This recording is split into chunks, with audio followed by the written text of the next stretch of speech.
Study IQ IAS, अब तैयारी हुई अफोर्डेबल।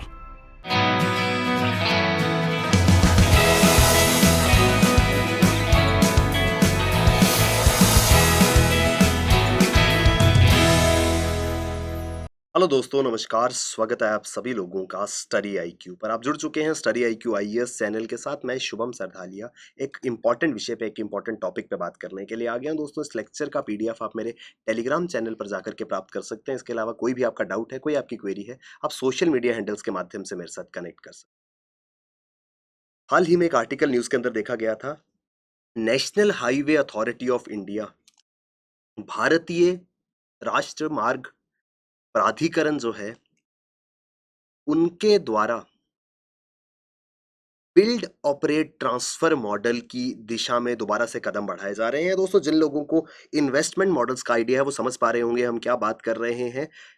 बिल्ड ऑपरेट ट्रांसफर एक प्रकार का इन्वेस्टमेंट मॉडल है। जिनको इसके बारे में कुछ आइडिया नहीं है कि ये बिल्ड ऑपरेट ट्रांसफर क्या होता है, ये इन्वेस्टमेंट मॉडल्स क्या है, हम विस्तार से समझेंगे इस लेक्चर के अंदर। इंपॉर्टेंट है क्योंकि इकोनॉमी के अंदर इन्वेस्टमेंट मॉडल्स जो है वो बहुत इंपॉर्टेंट टॉपिक रहता है जब बात आती है UPSC सिलेबस की। तो विस्तार से इस विषय पे चर्चा करेंगे। दोस्तों, मॉर्निंग लाइफ फाउंडेशन बैच के एडमिशंस बहुत जल्द क्लोज होने वाले हैं। अगर आपने अभी तक एनरोल नहीं कराया तो ये गलती मत कीजिए, जल्द से जल्द एनरोल कर लीजिए। क्यों? क्योंकि इस कोर्स में आपको डिटेल्ड तरीके से UPSC की प्रिपरेशन कराई जाएगी। Complete UPSC preparation expert faculty के द्वारा, साथ ही साथ आपको एक्सपर्ट मेंटर्स की गाइडेंस मिलेगी। आपको क्लास के हैंड रिटन नोट्स दिए जाएंगे। सब्जेक्ट मैटर एक्सपर्ट्स आपको हर एक कंसेप्ट को और एक डाउट को बहुत अच्छे तरीके से समझाएंगे। इन शॉर्ट, आप अपनी प्रिपरेशन को बहुत शानदार बना पाएंगे। मात्र 18,999 रुपए में ये कोड शुभ लाइव आपको यूज करना है और इस एग्जाम की प्रिपरेशन को आप बहुत अच्छे तरीके से कर पाएंगे।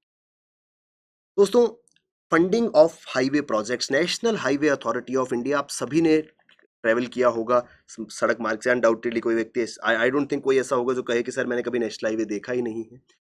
पिछले कुछ सालों में बहुत ज़्यादा नेशनल हाईवेज की, राष्ट्रीय राजमार्गों की पेनिट्रेशन जो है वो भारत के अंदर हुई है। इन हाईवेज को जो ऑपरेट करती है ऑर्गेनाइजेशन, उसका नाम है national highway authority of India. Highways को मेंटेन करना, ऑपरेट करना, इन सभी चीज़ों में national highway authority of India का एक इंपॉर्टेंट रोल है।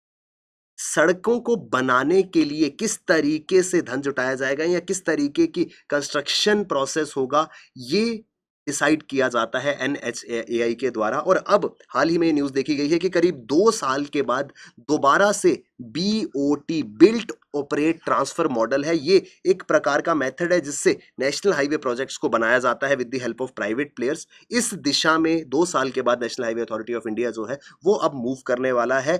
पिछले 2 सालों में NHAI जो है वो हाइब्रिड एन्युटी मॉडल फॉलो कर रहा था। सुनने में ये टर्म्स काफी ज्यादा कॉम्प्लिकेटेड लगेंगे, लेकिन जैसे ही हम लेक्चर में प्रोसीड करेंगे आप बहुत अच्छे तरीके से इन सभी टर्म्स को समझ पाएंगे।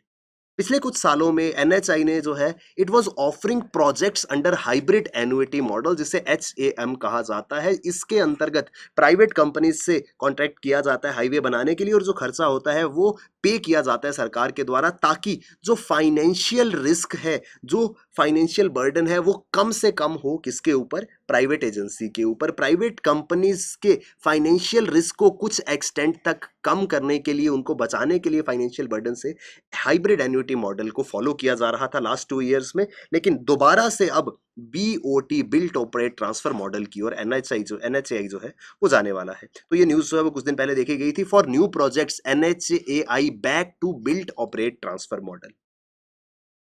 BOT मॉडल, जिसे टोल मॉडल कहा जाता है। सर, जब आप सड़क पे जाते हैं, जो भी सड़क पे चलते हुए आप टोल पे करते हैं, आपने देखा होगा कि वो टोल कलेक्ट करने वाली कंपनीज का नाम लिखा होता है। अगर आप ट्रेवल करते हैं बाय रोड, किसी भी एक्सप्रेसवे आदि पे जाते हैं, तो वहां पर किसी ना किसी कंपनी के नाम से टोल जो है वो लिया जा रहा होता है। दरअसल ये वो कंपनी है जिसने इस हाईवे को बनाया है। तो सरकार क्या करती है? सरकार किसी प्राइवेट प्लेयर, किसी थर्ड पार्टी से कंस्ट्रक्शन करने को कहती है हाईवे का, और उसके बाद उसकी कॉस्ट कवर करने के लिए, क्योंकि अब कंपनी ने अगर खर्चा किया है इस हाईवे को बनाने के लिए, तो उसे वो पैसा जो है वो वापस मिलना चाहिए, या उसे उसका प्रॉफिट के साथ में इन्वेस्टमेंट पूरी रिटर्न होनी चाहिए। तो सरकार उन्हें अलाउ करती है कि सर आप जाकर के वहां टोल लगा लीजिए, वहां टोल कलेक्ट किया जाना चाहिए। तो BOT मॉडल जो है, बिल्ट ऑपरेट ट्रांसफर मॉडल इसे कहते हैं, ये करीब 96% हाईवे प्रोजेक्ट्स जो है वो इस मॉडल से चलते थे 2011 से लेकर के 2012 तक। इसकी 2011 से 12 में शुरुआत हुई थी और करीब 8 साल तक 2020 तक जितनी भी रोड कंस्ट्रक्शन प्रोजेक्ट्स हैं वो उसपे से 96% सीधे तौर पर बीओटी मॉडल पे चलते थे। बट पिछले 2 सालों में बीओटी मॉडल बिल्कुल नील पर आ चुका था। ये क्या वजह थी? ये भी हम समझेंगे। पहले हम जानते हैं ये इन्वेस्टमेंट मॉडल्स दरअसल होते क्या? सर नाम से समझ आता है कोई प्रोजेक्ट, कोई डेवलपमेंटल एक्टिविटी करनी है उसके लिए पैसा चाहिए। सर सड़क बनानी हो, बिल्डिंग बनानी हो, हॉस्पिटल बनाना हो, कोई भी डेवलपमेंटल एक्टिविटी, को डेवलपमेंटल प्रोजेक्ट हो उसके लिए इन्वेस्टमेंट की जरूरत है। तो वहां पर रोल प्ले करते हैं इन्वेस्टमेंट मॉडल्स। इन्वेस्टमेंट मॉडल्स अलग अलग प्रकार के मॉडल्स है जो बताते हैं कि कैसे इन्वेस्टमेंट जो है वो हो सकती है पब्लिक डेवलपमेंटल प्रोजेक्ट्स के लिए, जिनसे अल्टीमेटली सरकार इनकम जो है वो जनरेट करेगी। कोई भी काम करना था, एग्जाम्पल के तौर पर सड़क बनानी थी, तो सड़क सड़क बनाने के लिए पैसा कहाँ से आएगा, इसके लिए अलग अलग मॉडल्स जो है वो गवर्नमेंट फॉलो करती थी। इन्हें इन्वेस्टमेंट मॉडल्स कहा जाता था। ये इन्वेस्टमेंट मॉडल्स जो है वो मुख्य रूप में 3 प्रकार के थे: पब्लिक इन्वेस्टमेंट, प्राइवेट इन्वेस्टमेंट और पीपीपी मॉडल। क्या है ये तीनों, पहले इनको समझेंगे। सर पब्लिक इन्वेस्टमेंट नाम से समझ आ रहा है सार्वजनिक निवेश मॉडल। यहां पर जितना भी एक्सपेंडिचर है, जो खर्चा होना है किसी भी प्रोजेक्ट को बनाने के लिए, वो कौन पे करता है? वो गवर्नमेंट पे कर रही है। गवर्नमेंट पब्लिक फंड से, पब्लिक फंड क्या है सर? जो हम लोग टैक्स पे करते हैं, हमारे टैक्स के पैसे से कुछ हिस्सा जो है किसी पर्टिकुलर डेवलपमेंटल प्रोजेक्ट में लगाया जाता है। ये पैसा सरकार के पास कैसे आता है? Using the revenue government has earn. Tax हो सकता है, नॉन टैक्स रेवेन्यू हो सकता है। तो सरकार के पास जो पैसा है वो सरकार डायरेक्टली इन्वेस्ट करे, अपनी एजेंसीज को लगाए और कोई हाईवे, कोई रोड बना दे, वो बनता है पब्लिक इन्वेस्टमेंट। यहाँ पर पब्लिक का पैसा जो है इन्वेस्ट हो रहा है। सेकंड है प्राइवेट इन्वेस्टमेंट। ये बिल्कुल उसका ऑपोजिट है सर। यहाँ पर गवर्नमेंट अपना पैसा जो है वो यूज नहीं करती है, बल्कि यहाँ पर प्राइवेट प्लेयर्स को कहा जाता है कि आप आकर के ये पर्टिकुलर प्रोजेक्ट जो है वो बनाइए। इसके लिए इन्वेस्टमेंट जो है वो पूरे तरीके से प्राइवेट होगा। तो यहाँ पर private players, corporate houses, industries, ये डोमेस्टिक इन्वेस्टमेंट हो सकता है, विदेशों से भी पैसा आ सकता है एफडीआई के रूप में, और यहाँ पे कोई डेवलपमेंटल एक्टिविटी जो है वो की जा सकती है। तो डेवलपमेंट के लिए इन्वेस्टमेंट जो है वो पब्लिक मोड से आ सकती है, प्राइवेट मोड से आ सकती है। उसके बाद सर तीसरा है, यहाँ पर हमने देखा पीपीपी मॉडल। सर ये पीपीपी मॉडल क्या है? ये मिक्स है इन दोनों का। पब्लिक में सरकारी पैसा था, प्राइवेट में प्राइवेट एंटिटीज का पैसा था। अगर हम पीपीपी मॉडल फॉलो करते हैं सर, हमने क्या किया, प्रोजेक्ट को टोटल इन्वेस्टमेंट जो है वो शेयर कर दिया सरकार और प्राइवेट प्लेयर्स के बीच में।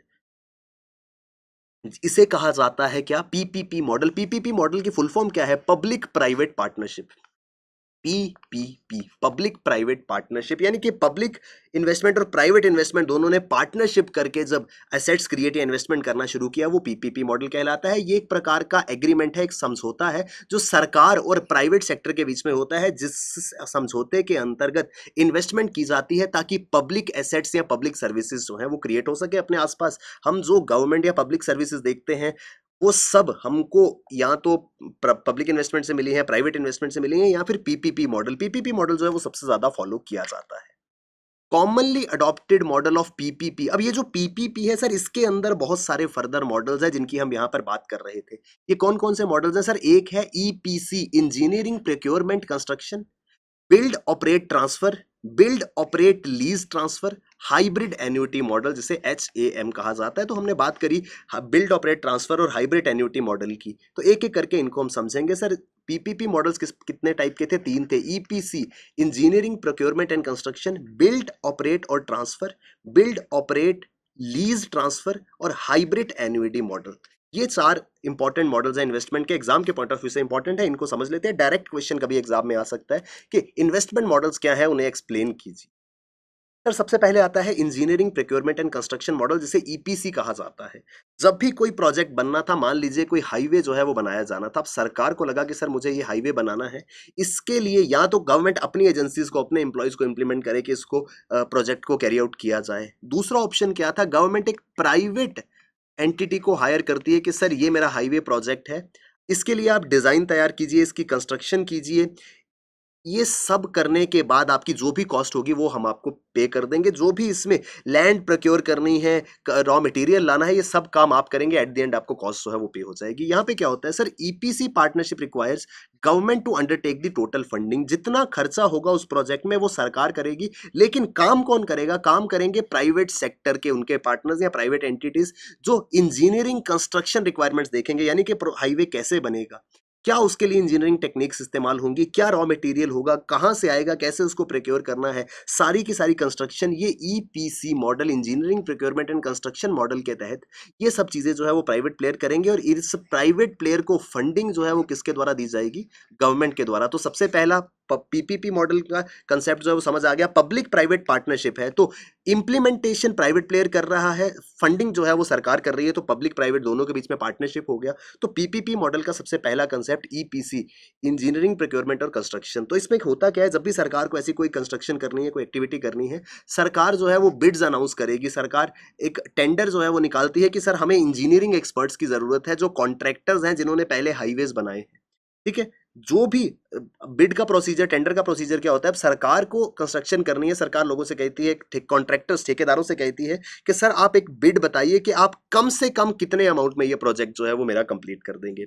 तो अलग अलग कॉन्ट्रैक्टर्स अपने रेट के हिसाब से अपना प्राइस जो है वो बोलते हैं। ये सील बंद लिफाफे में टेंडर जो है या ऑनलाइन टेंडर्स भरे जाते हैं। तो मान लीजिए 10 कॉन्ट्रैक्टर्स ने टेंडर भर दिए, 10 ने अपना अपना अमाउंट जो है वो कोट कर दिया। इन 10 में से जो लोवेस्ट अमाउंट होगा, क्योंकि सरकार चाहती है कि कंस्ट्रक्शन जो है वो कम से कम दाम में हो, सरकार अपने पैसे जो है वो बचाना चाहेगी, तो लोएस्ट पॉसिबल प्राइस में जो भी टेंडर ऑफर करेगा ये कॉन्ट्रैक्ट उसे दे दिया जाएगा। अब उसका काम क्या है सर, उसे रॉ मटेरियल प्रोक्योर करना है, उसे कंस्ट्रक्शन करनी है, और जो क्राइटेरियाज, जो पैरामीटर सरकार ने कहें कि सर मुझे ये क्वालिटी चाहिए, मुझे इस लेवल का काम चाहिए, वो सब उसे उस कॉस्ट में प्रोवाइड कराना होगा। तो ये आता है हमारा सबसे पहला ईपीसी। इसमें कैसे बनेगा, क्या इंजीनियरिंग टेक्निक इस्तेमाल होगी, कैसे कंस्ट्रक्शन होगा, ये सब चीजें प्राइवेट एंटिटी जो है वो देखती है। From designing to commissioning, EPC contractor responsible for all activities and hand over the project to government। शुरू होने से लेकर के अंत तक जो EPC कॉन्ट्रैक्टर है, जो ठेकेदार है, वही रिस्पॉन्सिबल है, और अल्टीमेटली बना करके पूरा का पूरा प्रोजेक्ट सरकार को सौंप दिया जाता है। ये आ गया हमारा EPC। सेकंड है बिल्ड ऑपरेट ट्रांसफर मॉडल, जिसकी और दोबारा से रुख जो है वो किया जा रहा है। सर कन्वेंशनल पीपीपी मॉडल है, यानी कि सबसे ज्यादा इस्तेमाल किया जाने वाला पब्लिक प्राइवेट पार्टनरशिप मॉडल है। इसमें क्या होता है सर, प्राइवेट पार्टनर जो है, सरकार टेंडर अनाउंस करेगी कि हमें ये सड़क बनवानी है। ईपीसी में क्या होता था कि आप काम करते हैं एज अ प्राइवेट प्लेयर, सरकार आपको पैसा देती है। यहां पर सरकार पेमेंट कुछ नहीं कर रही है। सरकार ने कहा कि सर ये पूरा स्ट्रेच है, 200 किलोमीटर का ये रोड है, आप ये रोड बनाइए, बिल्ड कीजिए, BOT, build operate transfer. Sir ये 3 स्टेप्स में पूरा का पूरा मॉडल जो है वो वर्क करेगा। पहला बिल्ड, आप प्राइवेट प्लेयर है, सरकार कहती है सर मुझे ये 200 किलोमीटर का सड़क बना करके दे दीजिए, आपने बिल्ड कर दिया। जब आपने अपने पैसे मांगे कि सर मेरी कंस्ट्रक्शन कॉस्ट जो यहाँ लगी है, मेरा जो मार्जिन था वो दे दीजिए, तो सरकार आपसे कहती है कि अब आप इसको for the time being operate कीजिए। ऑपरेट क्या है, इस 200 किलोमीटर के स्ट्रेच पे मान लीजिए आपने 3 टोल प्लाजा सेट कर दिए। अब इस टोल प्लाजा की जो भी अर्निंग होगी वो आपकी है, जब तक आपकी कॉस्ट कवर नहीं हो जाती आप यहाँ टोल प्लाजा जो है वो रन कर सकते हैं। तो बिल्ड किया आपने, फिर आपने उसको कुछ टाइम तक ऑपरेट किया, और उसके बाद जब आपकी कॉस्ट जो है वो कवर होगी, अब आपने वो सड़क जो है वो सरकार को ट्रांसफर कर दी। यानी कि 3 स्टेप, पहला आपने बनाया, दूसरा आपने अपनी कॉस्ट कवर होने तक, मान लीजिए इसको बनाने में जितना खर्चा हुआ वो कॉस्ट 3 साल में कवर हो गई। 3 साल इस टोल प्लाजा, इस रोड से जितनी इस सड़क पे जितनी गाड़ियां गुजरी उनसे टोल कलेक्ट हुआ। ये टोल जो है वो मिलकर के कंपनी का पूरा का पूरा खर्चा जो हुआ था प्लस उनके मार्जिन्स कवर हो गए। अब वो इस प्रोजेक्ट को सरकार को ट्रांसफर कर देंगे, यानी कि इस पॉइंट ऑनवर्ड्स जो भी टोल कलेक्ट होगा वो national highway authority of India या इन शॉर्ट भारत सरकार के पास जाएगा। तो ये है दूसरा मॉडल, बिल्ड ऑपरेट ट्रांसफर। ये सबसे ज्यादा फॉलोड मॉडल है, क्योंकि यहाँ पे सरकार को खुद से बहुत कम खर्चा या ऑलमोस्ट नेग्लिजिबल खर्चा करना पड़ता है। प्राइवेट प्लेयर आते हैं, वो काम करते हैं, ऑपरेट करते हैं, अपना पैसा पूरा करके वापस जाते हैं, और पूरी की पूरी कंस्ट्रक्शन जो है, पूरा का पूरा प्रोजेक्ट जो है वो सरकार को सौंप जाते हैं। Private sector partner has to bring the finance. अब यहाँ पे ईपीसी मॉडल में क्या था कि पैसा सरकार दे रही थी, यहाँ पे प्राइवेट प्लेयर को अपना पैसा खुद लेकर के आना है, वो लोन से लाए, वो अपनी सेविंग से लाए, दैट्स हिज प्रॉब्लम। तो उनकी रिस्पॉन्सिबिलिटी है इसको प्रोजेक्ट को कंस्ट्रक्ट करना, मेंटेन करना और ऑपरेट करना। Public sector will allow private sector partners to collect revenue from the users. जो मैंने आपको बताया toll plaza sir simplest example है। नेशनल हाईवे पे सड़क बनाई, बिल्ट ऑपरेट ट्रांसफर मॉडल से पूरा खर्चा करने के बाद टोल कलेक्ट करना शुरू कर दिया। ये जो है ये मेजर एग्जांपल है बीओटी मॉडल का, जब NHAI पब्लिक प्राइवेट पार्टनरशिप के अंतर्गत रोड बनाती है और वहां टोल प्लाजा एस्टेब्लिश कर दिए जाते हैं। तीसरा है सर बिल्ड ऑपरेट लीज और ट्रांसफर। ये 4 स्टेप मॉडल है, बीओटी से मिलता जुलता है। इसमें एक छोटा सा डिफरेंस है सर, क्या होता है कि प्राइवेट प्लेयर जो है वो बिल्ड करेगा, ओन करेगा, BOLT है, वो बिल्ड करके ऑपरेट करेगा, फिर उसको लीज कर देगा। लीज क्या होता है, किसी दूसरे पार्टी को कि सर आप हमारे बिहाफ पर ये हाईवे जो है वो ऑपरेट कीजिए या यहाँ पे टोल कलेक्शन जो है वो कीजिए। तो बिल्ड, ऑपरेट, लीड और फिर ट्रांसफर। तो क्या होगा कि वो फैसिलिटी बनाएंगे, उसे बिल्ड करेंगे, उसे ओन करेंगे कुछ समय के लिए, उसके बाद उसे लीज पे दे देंगे किसी थर्ड पार्टी को। आप जब वो लीज पे देंगे तो सर अनडाउटेडली ये लीज कर लेने वाली पार्टी जो है कुछ पेमेंट करेगी। लीज क्या होता है, आसान भाषा में समझे तो सर किराए पे देना। मैंने एक हाईवे बनाया, मैं इसका मालिक हूं, मैंने ये हाईवे किसी को किराए पे दे दिया, तो मैंने कहा कि सर ये 10 साल के लिए हाईवे आपका, मुझे इसके बदले में इतना पैसा जो है वो दे दीजिए। मान लीजिए हाइपोथेटिकल, मैंने उस हाईवे का 100 करोड़ रुपए ले लिया और मैंने कहा कि सर 10 साल तक आप ये लीज पे रखिए, इस 10 साल में जो भी रेवेन्यू कलेक्शन होगा वो आपका। तो अब क्या होगा, यहाँ पे 3 प्लेयर शामिल हो गए। एक मैं था, कंस्ट्रक्शन कंपनी, दूसरी कंपनी थी जिसे मैंने ये लीज पे दिया, और फिर थी गवर्नमेंट। मैंने इसको बनाया और ओन किया, फिर मैंने इसको लीज कर दिया, 10 साल के लिए लीज किया, मैं 100 करोड़ लेकर के घर बैठ गया। अब 10 साल तक जो भी रेवेन्यू होगा वो उस कंपनी के पास जाएगा जिसने इस प्रोजेक्ट को लीज किया है, और 10 साल या जो भी टाइम डिसाइड होगा उसके बाद ये प्रोजेक्ट जो है वो सरकार को ट्रांसफर कर दिया जाएगा। तो ये कहलाता है हमारा दूसरा model, build, own, lease and transfer. यहां पर जो फोर्थ मॉडल है जिसके बात आर्टिकल के अंदर की गई थी वो है हाइब्रिड एन्युइटी मॉडल। सर 2020 तक बिल्ट, ऑपरेट, ट्रांसफर जो है वो फॉलो किया जा रहा था, लेकिन पिछले 2 सालों में हाइब्रिड एन्युइटी मॉडल का इस्तेमाल किया जा रहा था। इसमें क्या डिफरेंस है सर, यहां पर डिफरेंस ये है कि ईपीसी और बिल्ट, ऑपरेट, ट्रांसफर का ये मिक्स था। ईपीसी में क्या होता था, सरकार जो है वो फंड करती थी आपको पूरा का पूरा पैसा, और बीओटी में क्या होता था, सरकार जीरो फंडिंग करती थी, आपसे कहती थी कि रेवेन्यू कलेक्शन, टोल कलेक्ट कीजिए और ये प्रोजेक्ट जो है अपना पूरा का पूरा कॉस्ट कवर कर लीजिए। सर हाइब्रिड एन्युइटी मॉडल दोनों का मिक्स था। ईपीसी, इंजीनियरिंग, प्रोक्योरमेंट, कंस्ट्रक्शन और बिल्ट, ऑपरेट, ट्रांसफर का ये मिक्स था। यहां पर क्या होता है, गवर्नमेंट कह सर मिक्स कैसे होगा कि यहां पर सरकार पैसा भी दे रही है और आपको रेवेन्यू कलेक्ट करने का भी ऑप्शन दे रही है। सर 100% फंडिंग जो है वो की जाती थी ईपीसी में। हाइब्रिड एन्युइटी में क्या होता है, जो प्रोजेक्ट की कॉस्ट है उसका एक हिस्सा गवर्नमेंट आपको जो है वो प्रोवाइड कर देगी। तो सरकार आपको एक फिक्स्ड अमाउंट स्टार्टिंग में दे देगी। फिक्स्ड अमाउंट क्या होता है, मान लीजिए कोई प्रोजेक्ट 100 करोड़ रुपए का था, हाइब्रिड एन्युइटी मॉडल के अंतर्गत सरकार ने 100 में से 40 करोड़ रुपए आपको दे दिए कि सर मेरी तरफ से ये लो पकड़ो 40 करोड़ रुपए, बाकी 60 करोड़ जो है वो आप खुद लेकर के आओगे। ठीक है जी, आप इसको ऑपरेट करोगे, 60 करोड़ रुपए या 60% आप यहां पर लेकर के आओगे। अगर आपका काम सेटिस्फैक्टरी लगता है, सही ढंग से ऑपरेट होता है, तो ये 60% जो है वो सरकार आपको ओवर द पीरियड वापस कर देगी। यानी कि यहां पर 100% कॉस्ट जो है वो प्राइवेट प्लेयर को नहीं बॉर्न करनी पड़ रही है। 40% पैसा सरकार दे रही है, वो 60% पैसा लेकर के आ रहा है। उस पैसे को इंप्लीमेंट या उस पैसे को यूज करके प्रोजेक्ट इंप्लीमेंट हुआ और उसके बाद कंस्ट्रक्शन हुई, और अल्टीमेटली क्या होगा सर, अल्टीमेटली पूरा का पूरा पैसा जो है वो ग्रेजुअली वापस कर दिया जाएगा किसको, इस प्राइवेट प्लेयर को। इसे कहा जाता है हाइब्रिड एन्युइटी मॉडल। सर ये मॉडल जो है क्या होता है, यहाँ पे इनिशियल स्टेज में असेट्स बनाने के लिए सरकार पैसे देती है और बाद में बाकी बचा हुआ पैसा उसी केस में मिलेगा जहां पर सरकार को लगता है कि काम जो है वो सही ढंग से हुआ है। सर यहाँ पे रेवेन्यू कलेक्ट करने का ऑप्शन नहीं है, याद रखिएगा। रेवेन्यू कलेक्ट करने का ऑप्शन क्यों नहीं है, क्योंकि आपने अपनी तरफ से 60% कॉस्ट बेयर करी और ग्रेजुअली प्रोजेक्ट के कंप्लीट होने के बाद ये 60% सरकार आपको वापस कर देगी सर। ठीक है, लेकिन कब करेगी, जब आप अच्छे ढंग से इस पूरे के पूरे प्रोजेक्ट को इंप्लीमेंट कर लेंगे। तो कंपनी के पास टोल्स का कोई राइट नहीं है। यहां पर कंपनी जो है वो खुद का पैसा लगाएगी, लेकिन कुछ परसेंटेज। ईपीसी में सारा पैसा सरकार का था, बीओटी में सारा पैसा प्राइवेट कंपनी का था। हाइब्रिड एन्युइटी में क्या है, कुछ पैसा सरकार का है, कुछ पैसा प्राइवेट कंपनी का है, जिस वजह से ये हाइब्रिड एन्युइटी जो है वो मिक्स है ईपीसी और बीओटी का। पिछले कुछ सालों में या पिछले लंबे समय से 2011 से ऑनवर्ड्स 2020 तक बीओटी मॉडल ही जो है वो फॉलो किया जा रहा था, बिल्ट, ऑपरेट, ट्रांसफर मॉडल को फॉलो किया जा रहा था।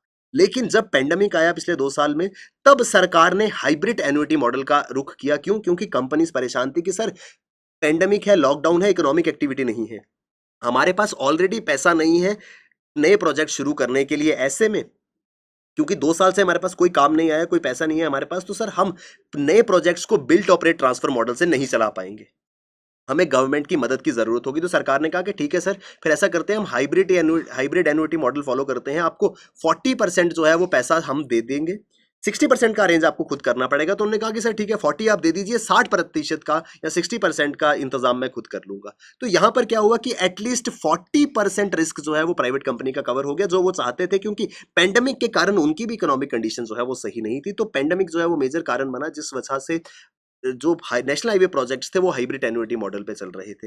लास्ट टाइम जो बीओटी प्रोजेक्ट पे अनाउंस हुआ था प्रोजेक्ट, वो दिया गया था 2020 में। उसके बाद 2022 में तक सिर्फ और सिर्फ हाइब्रिड एन्युटी मॉडल फॉलो हो रहा था। लेकिन अब रिसेंट आर्टिकल न्यूज के अंदर ये कह रहे हैं कि अब सरकार को लगता है कि वो जो पेंडेमिक का प्रॉब्लम था या पेंडेमिक के कारण जो फाइनेंशियल क्रंच था कंस्ट्रक्शन कंपनीज के लिए, वो 2 साल में खत्म हो चुका है। अब वो अपने लेवल पर कंस्ट्रक्शन कर सकते हैं, जिस वजह से बिल्ट ऑपरेट ट्रांसफर मॉडल पे वापस जो है वो जाएगा national highway authority of India, भारतीय राष्ट्रीय राजमार्ग प्राधिकरण। आई होप यहां तक चीजें हमको समझ आई होंगी। सर इंप्लीमेंटिंग बॉडी है NHAI, ये एक स्वायत्त एजेंसी है, ऑटोनॉमस एजेंसी है भारत सरकार की, जिसका काम क्या है, to manage the network of national highways in India. भारत में राष्ट्रीय राजमार्गों का प्रबंधन करना काम है। ये नोडल एजेंसी है जो कि काम करती है किसके under, union ministry of road transport and highways के अंदर। देश के अंदर कहीं भी नेशनल हाईवे बनना हो, मैनेज होना, ऑपरेट होना, मेंटेनेंस हो, ये सब चीजें NHAI के अंडर आती है। कौन सी कंस्ट्रक्शन कंपनी कौन सा हाईवे बनाएगी, कौन सा हाईवे कितना मेंटेन है, वहां पे कितना टोल होगा, ये सब चीजें national highway authority of India द्वारा डिसाइड की जाती है। आई होप दोस्तों ये आर्टिकल जो है वो समझ पाए होंगे। ये बहुत इंपॉर्टेंट है इकोनॉमिक पर्सपेक्टिव से, क्योंकि इस तरीके के इन्वेस्टमेंट मॉडल्स जो है वो काफी बार एग्जाम में पूछे जाते हैं। दोस्तों आप अगर यूपीएससी एस्पिरेंट है तो आपको डेफिनेटली एनरोल करना है स्टडी आईक्यू के मॉर्निंग लाइफ फाउंडेशन बैच के साथ में, क्योंकि जल्द ही एडमिशंस क्लोज हो रहे हैं। इस कोर्स की मदद से आप अपनी प्रिपरेशन को बहुत शानदार तरीके से कर पाएंगे। मात्र 18,999 रुपए में ये कोड शुभ लाइफ का इस्तेमाल करते हुए आपको इस कोर्स में एनरोल करना है। Thank you very much, all the best, keep working hard, bye bye, take care, जय हिंद। Hello everyone, this is Disha Sharma. I am the student of Study IQ UPSC Life Foundation Batch 1. I have shared my experience about the class content, faculty and my mentor Om Dwivedi sir. Class content is excellent. Their handouts and handwritten notes helps me a lot to boost up my preparation. The way of teaching Shashank sir is wonderful. I want to say special thanks to my mentor Om Dwivedi sir, who resolve my every single doubt at any time. I am appreciate you for your support. Thank you. Study IQ IAS, अब तैयारी हुई affordable.